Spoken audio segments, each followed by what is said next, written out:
Shalomi homies. I'm here in my rainbow hat representing truth, God, light, love, and all its expressions, all the colors, all the spectrum of the rainbow, God's language.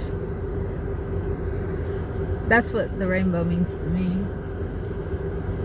It's God's promise to us all that He, she, Great Spirit will never give up on us. Love never stops. Because love is life, life is love, and that is God. Right? But this symbol has been hijacked, and it's now being used as a symbol for pride. A deadly sin that leads to downfall and destruction. It's ungodly. Pride is ungodly. And I talked about this a little bit yesterday. I mean, I can't help but talk about it this time of year because we're swimming in this deadly sin. And it's spreading like a plague, as if it's something to aim for. Pride. It also really bothers me that pride has been conflated with homosexuality and diversity. Anything that's not straight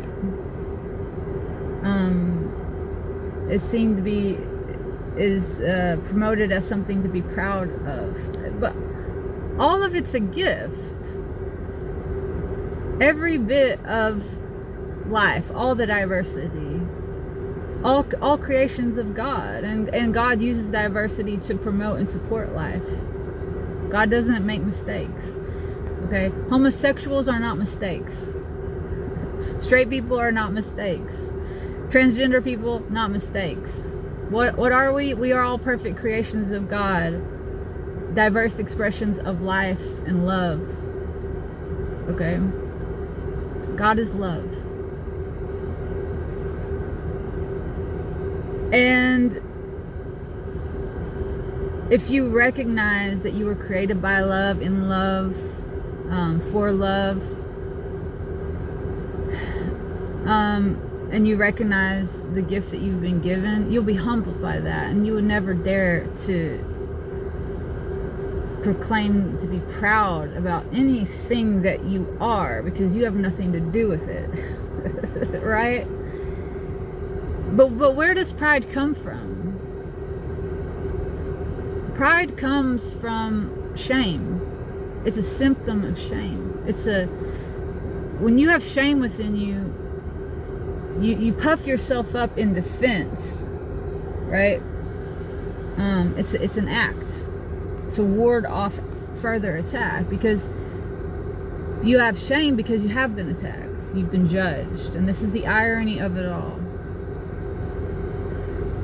Is that pride comes from shame, and shame comes from judgment, and the church and Bible thumping Christians get on literal bullhorns and yell and scream at homosexual people in the street that they are an abomination and that they're going to burn in hell for eternity because of their homosexuality. And in doing that, and condemning them, and shaming them, and judging them, they create a deep wound in the hearts of their brothers and sisters. Their brothers and sisters take on that shame, and then that manifests itself as puffery and pride, as a protection and defense mechanism, right?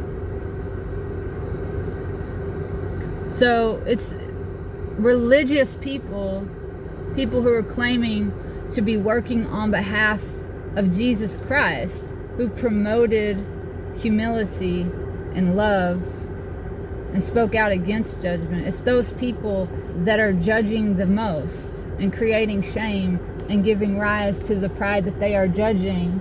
And you see, it's a negative feedback loop, and it's all rooted in judgment. Okay. At the Sermon on the Mount, Jesus Christ said, Judge not, lest ye be judged. And that's not saying don't have discernment. You need discernment. Okay, and the Holy Spirit will give that to you. But discernment and judgment aren't the same thing. Discernment tells you what you should do or not do, who you should surround yourself with or not surround yourself with. You've been given free will. Okay? You are charged with this vessel in this life. It's a gift. And your brothers and sisters have been given the same gift. And it's up to them to decide how they're going to use their free will. Okay? It's not on you or me to judge anybody. When we do that, we end up judging ourselves. Why? Because we end up creating a world full of wounded, shameful, prideful people that then use their pride to go around judging other people, condemning other people, creating wounds and shame in other people, which gives rise to more pride, and it builds and builds and builds and builds till every month of the damn year is Pride Month. And the whole world is cast down in that pride. It kind of looks like that's what's happening. We're very proud of our pride, our haughtiness. We think we got it all figured out. We actually, a lot of people think that we are gods at this point. Look, like the creation of AI is a perfect example of that.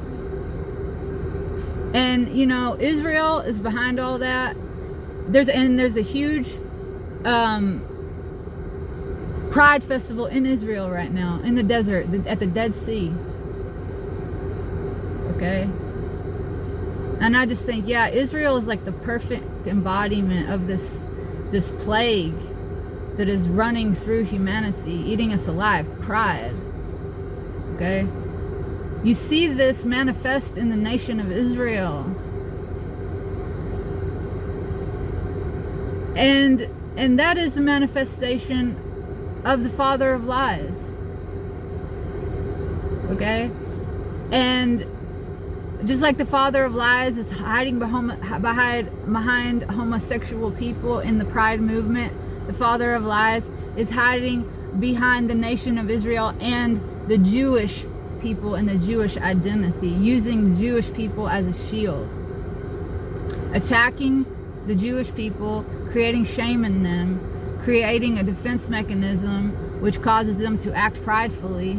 So it makes perfect sense to me that these two big things are happening in Israel.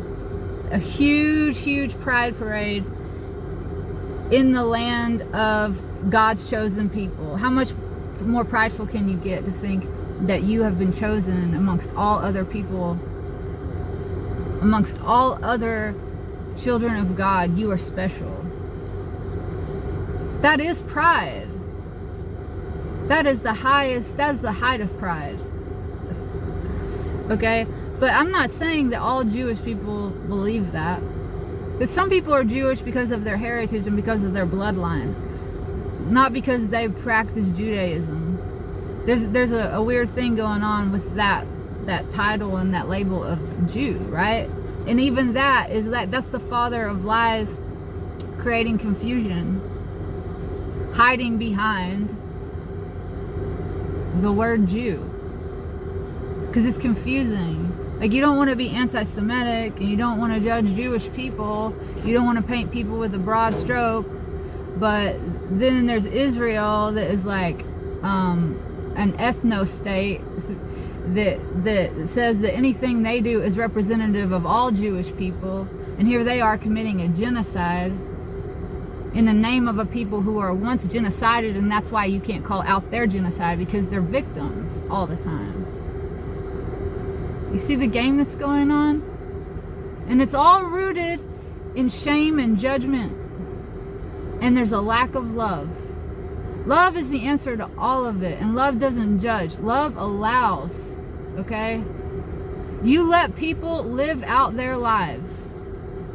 And let them experience the consequences of that. God's not down here in our faces with a bullhorn, condemning us, yelling at us, telling us we're pieces of shit that are going to burn in hell. No, that's people doing that. God just gave us a gift and said, run with it, have fun.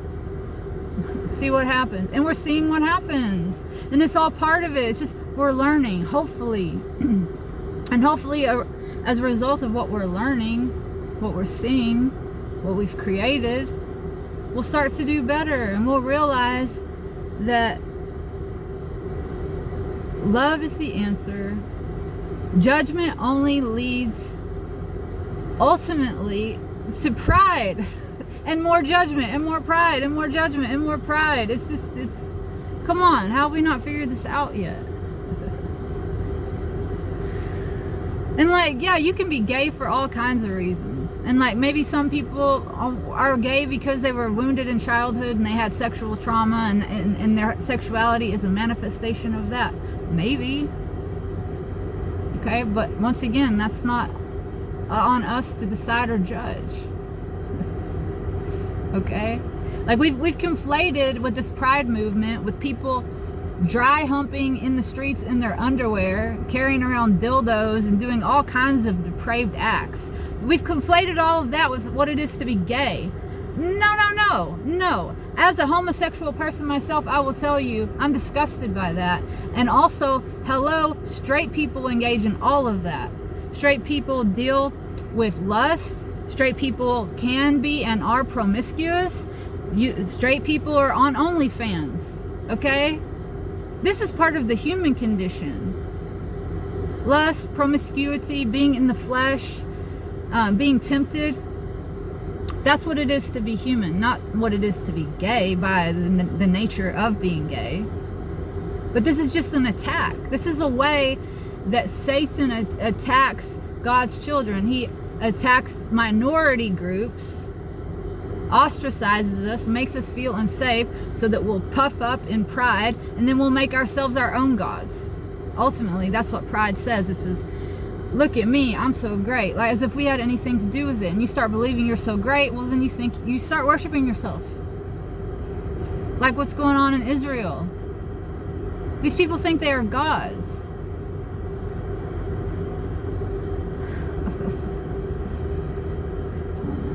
Anyways, it's, you know.